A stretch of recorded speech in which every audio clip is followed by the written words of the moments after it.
Breaking news 2026 সালের মধ্যে পৃথিবী ধ্বংস হয়ে যাবে। মা কসম, হ্যাঁ মা কসম।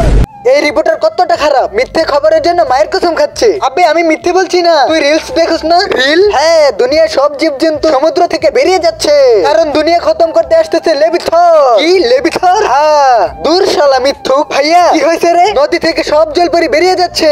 সত্যি কথা? দেখছিস? যা এখন জলপরীকে গিয়ে জিজ্ঞেস কর, দুনিয়া ধ্বংস হয়ে যাবে। চল তাড়াতাড়ি জলপরীর কাছে যাই।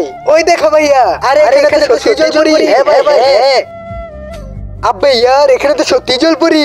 এই জলপরি, দুনিয়া নাকি খতম হয়ে যাবে? না তো। আরে লেভিথর নাকি আসবে দুনিয়া খতম করে দিতে? না তো। তাহলে সব জীবজন্তু সমুদ্র থেকে বেরিয়ে যাচ্ছে কেন? কারণ তোমরা আমাদের সমুদ্রকে গন্ধ বানিয়ে দিচ্ছ। ওই দেখো ওইদিকে কি হচ্ছে। কিন্তু তার আগে তুমি যদি ইন্ডিয়া থেকে হও তাহলে ভিডিওতে লাইক করে চ্যানেলটিকে সাবস্ক্রাইব করে দাও, আর যদি বাংলাদেশ থেকে হও তবুও লাইক সাবস্ক্রাইব করে দাও, কমেন্টে তোমার দেশের পতাকাটি দিয়ে যাও।